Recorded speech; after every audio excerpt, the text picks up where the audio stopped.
comunidade, sejam todos bem-vindos ao canal Bizu com Vagnão e eu sou o Wagner. O tema do vídeo de hoje é o vídeo mais polêmico, é o tema mais polêmico que já foi falado nesse canal. É o tema sobre as cotas tanto raciais quanto sociais nas universidades / concurso público. Antes de começarmos esse vídeo, se você não é inscrito no canal, se inscreva, ative o sino de notificação e deixe aquele like. Em homenagem a esse vídeo, estou aqui com a minha camiseta do Black Panther, o Pantera Negra, e ele é um marco, né, na história dos quadrinhos, pois entra a questão da representatividade, que a gente vai falar um pouco também nesse vídeo. Então vamos lá, galera. Bom, eu vou seguir um roteiro bem simples. Eu vou fazer uma introdução, o que é as cotas, o sistema de cotas. Depois eu vou explicar um pouco, né, como elas são utilizadas, né, de forma pragmática.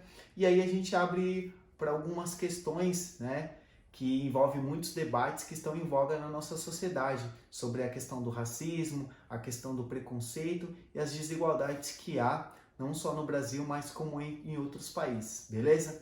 O que são as cotas, né? Ações afirmativas que visam incluir mais pessoas nas universidades públicas / concursos públicos, mas há um grupo seleto de pessoas, e esse grupo são os pretos, os pardos e os indígenas. Bom, a ideia da cota foi estabelecida em forma de lei em 2012, e essa lei ela vai vigorar durante alguns anos. E essa lei ela acaba pegando as pessoas que se autodeclaram preto, pardo ou indígenas, ou seja, é a autodeclaração. Bom, eu vou colocar para vocês alguns pontos que as pessoas defendem a favor e outros pontos que as pessoas defendem contra. Bom, vou começar com os pontos a favor.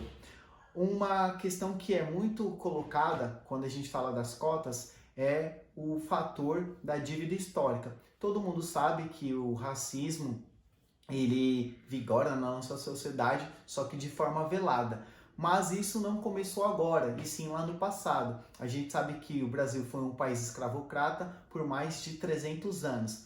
Houve imensas campanhas abolicionistas, imensas militações para que as pessoas, né, chegassem a esse fim. A gente sabe que teve N episódios do nosso período histórico para que isso finalizasse. A gente teve a questão, o Bill Aberdeen, que foi uma lei, né, que a Inglaterra acabou colocando para que não houvesse mais tráfico de navios negreiros, né? Em 1850 a gente teve a Lei Eusébio de Queiroz, que ela proibia a questão do tráfico negreiro, né, de forma colocada em lei. Depois a gente teve a Lei do Ventre Livre, todas as crianças que nascessem naquele ano seriam libertas.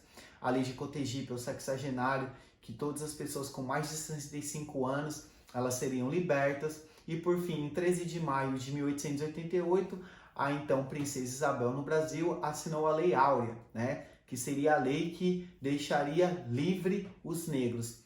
Mas a gente sabe que essa liberdade ela é meio complicada, né? Porque essas pessoas, elas sim foram libertas, mas não deram oportunidades para elas, né? Essas pessoas acabaram ficando marginalizadas e não tiveram oportunidade de estudar, de ascender na sociedade, e hoje a gente vê o retrato disso.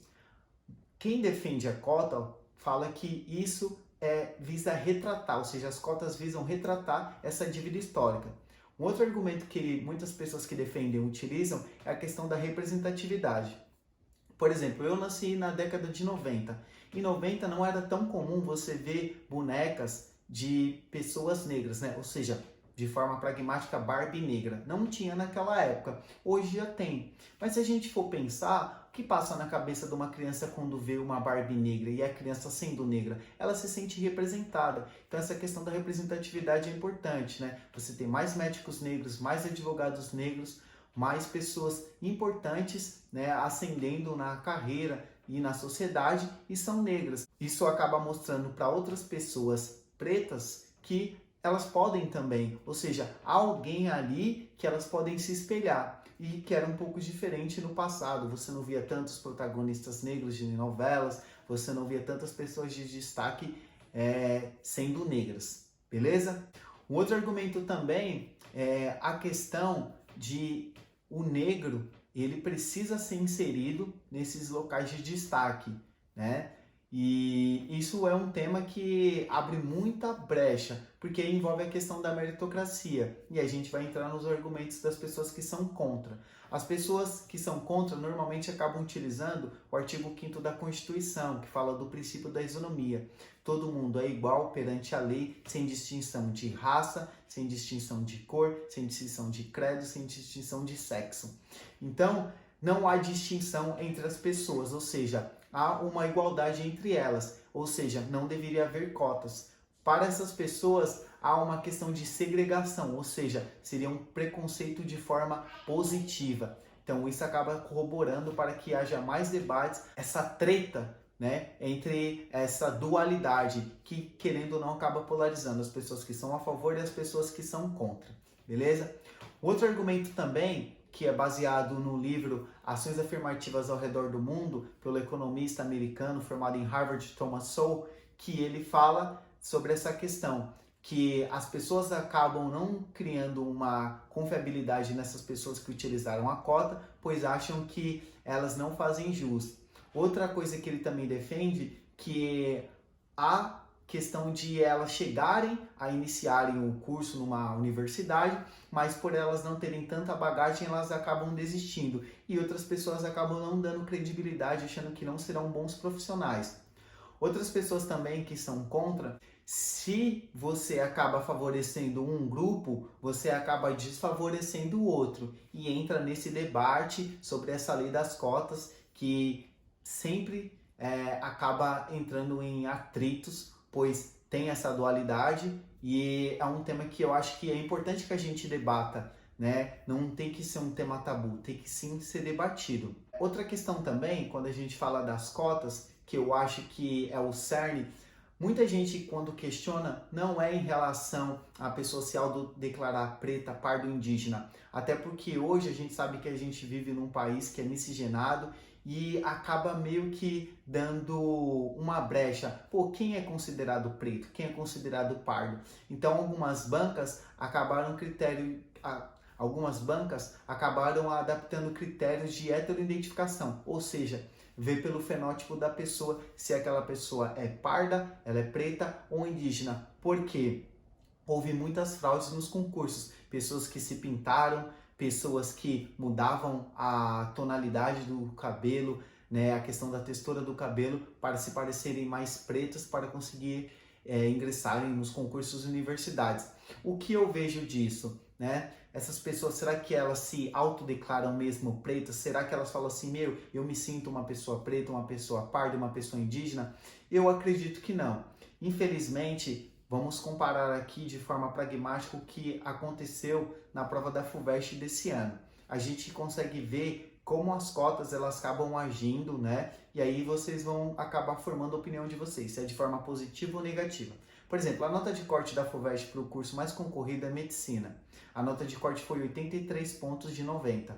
Já para quem utilizou a cota, ou seja, se autodeclarou preto, pardo ou indígena, foi 53 pontos. Ou seja, a gente consegue ver a divergência que há entre uma pontuação da ampla concorrência para a pontuação das pessoas que utilizaram o PPI, né? Preto, pardo ou indígena, que é essa sigla para quem fez a prova da FUVEST para ingressar na USP. Aí envolve aquela questão das fraudes, por isso que a banca acaba legitimando se aquela pessoa faz jus àquela vaga ou não pela heteroidentificação, ou seja, pelo fenótipo que eles acabam avaliando. Bom, eu acho que é válido essa questão da banca e da heteroidentificação pelo fenótipo, senão muitas pessoas acabariam fraudando o sistema. Isso já ocorreu no passado, certo? Em outros concursos, se vocês pesquisarem, vão ver pessoas que se pintaram, pessoas que mudaram até a aparência, fizeram bronzeamento, enfim, coisas bizarras para poder ingressarem. Porque a nota de corte acaba sendo menor. Ou seja, muita gente está utilizando a cota, né, porque sabe que a nota é um pouco menor. E aí abre essa margem para a briga, porque as pessoas falam, né, não é justo eu tirar 80, não entrar na ampla concorrência, porque a nota de corte foi 83, e o cara tira 53, ele entra. Mas acho que a gente tem que ter uma visão um pouco mais macro sobre isso.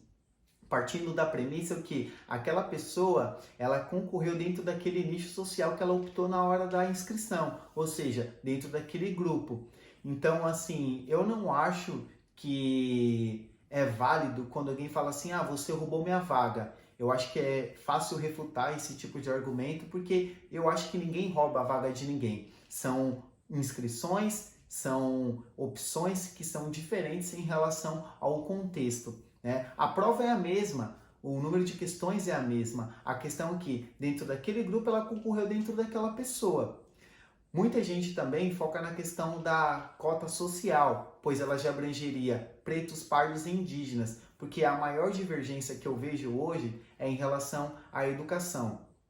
Pessoas que têm uma qualidade de vida, uma condição financeira, que conseguem pagar um bom curso para que seu filho estude e passe numa universidade pública. Em contrapartida, pessoas com baixo poder aquisitivo não conseguem pagar. Questão social, ou seja, não em relação à cor da pele, que há muito embate e quem é contra as cotas sempre argumenta isso. Bom, eu, Wagner, qual é a minha opinião? Eu acho que deveria, acho que não, eu tenho certeza. O correto seria o quê? Que tivesse uma educação de qualidade, tão boa quanto a privada. Não seria necessário utilizar esse mecanismo das cotas, mas sim concorrer de igual para igual. Mas aí quando a gente fala de igualdade, a gente tem que lembrar do aforismo do Aristóteles, que ele fala tratar de forma igual os iguais e tratar de forma desigual os desiguais na medida da desigualdade. Resumindo o quê? Se a pessoa ela já tem uma condição, que ela faça a prova naquela condição que a prova já pré-estabelece. Mas as pessoas que estão numa condição inferior, se você coloca essa questão de igualdade à mesma prova, essas pessoas acabam já saindo um pouco atrasadas, ou seja, o ponto de partida não vai ser o mesmo, né? Então a questão das cotas seria isso, para corrigir e colocar as pessoas de forma equal, ou seja, quando a gente fala de igualdade e equidade. Vou até colocar um exemplo, uma foto aqui, que define bastante essa diferença, que não são sinônimos.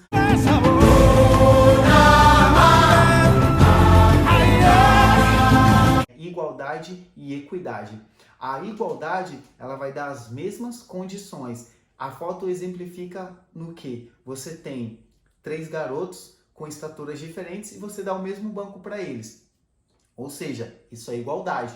O que seria equidade? Você pega aquele menino que é maior, o outro que é mediano e o outro que é menor, e você coloca eles no mesmo patamar. Ou seja, você acaba tratando não de forma igual, né, mas de desigual para que seja uma equidade, ou seja, ao ponto dos 3 bancos ficarem nivelados, apesar da diferença de estatura. Então, basicamente, isso sintetiza a ideia das cotas. Bom, as cotas é um tema polêmico, a gente sabe que a gente vive num país onde há o racismo estrutural, a questão também é muito vista de forma velada, há pessoas, eu acredito que há uma ignorância, uma incongruência muito grande em achar que no Brasil não há racismo, não há preconceito. Sim, há, e é de forma velada, eu acho que é uma forma mais cruel.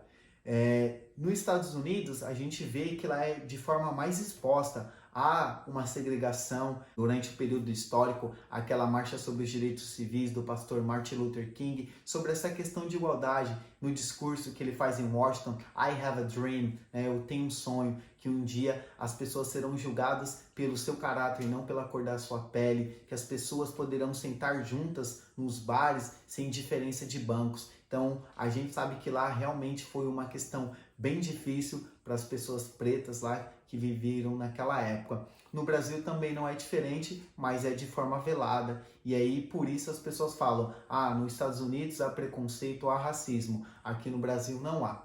Bom, eu acredito que o que vai mudar mesmo é a educação. Eu acredito que a educação ela é a chave para resolver N problemas da nossa sociedade contemporânea, não só no Brasil, mas como no mundo. Por exemplo, com uma boa educação, a pessoa consegue ter noção e isso acaba também subsidiando o governo. Por exemplo, você aumentando o investimento na educação, as pessoas teriam mais noção das coisas, se policiariam mais. Você com uma boa educação, você sabe que N patologias você acaba pegando por questões simples, um saneamento básico, você lavar as mãos, já evita algumas patologias. A questão de você também saber quais são os seus direitos, quais são os seus deveres, o que está certo, o que está errado, já diminuiria também a relação da segurança, o investimento nos presídios, ou seja, com a educação ela transformaria realmente o mundo. Mas a gente sabe que hoje no Brasil a educação é sinônimo de luxo, nem todo mundo pode pagar, é só você pegar aí os cursinhos, hoje são caros, alguns são acessíveis, mas se você for comparar com a grande massa, nem todo mundo pode pagar. Vou colocar esse exemplo que eu acho que destaca bastante, medicina. Um cursinho preparatório para medicina, o mais simples, você vai pagar R$ 2.500 por mês na mensalidade.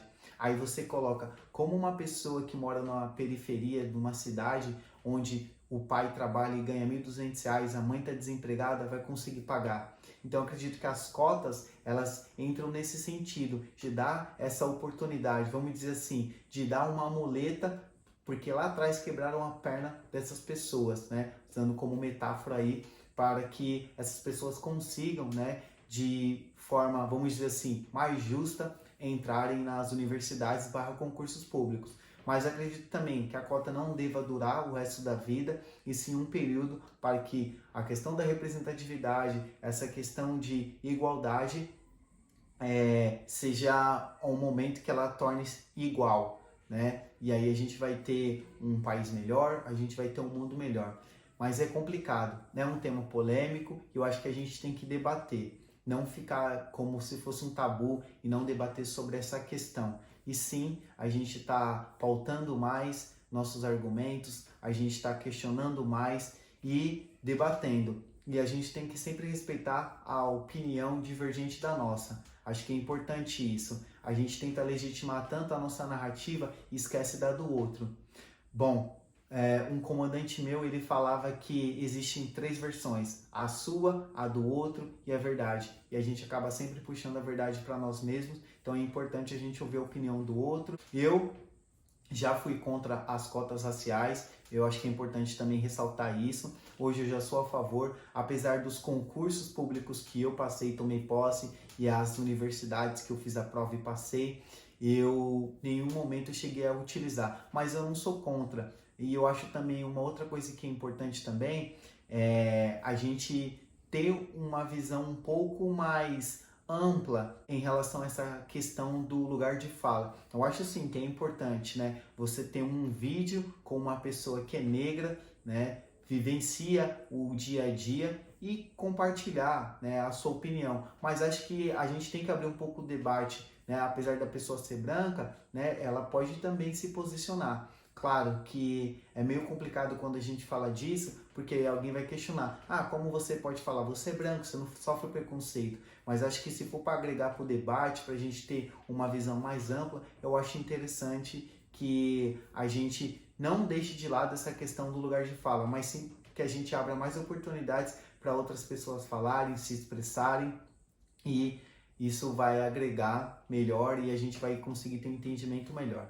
Beleza, galera? Então, assim, espero que vocês tenham gostado desse vídeo. Deixe aqui nos comentários quais são as opiniões de vocês, se vocês são a favor das cotas, se vocês são contra, o que vocês acham, se é certo, se é errado, se é justo, se não é justo. E é isso aí. Quem não está inscrito no canal, se inscreva, vai ajudar bastante. Compartilhem esse assunto para que outras pessoas vejam. Eu vejo vocês na próxima. Strong and was small, turn to a friendship turn to a bond, and that bond will never be broken, the love will never get lost. This is no place to die.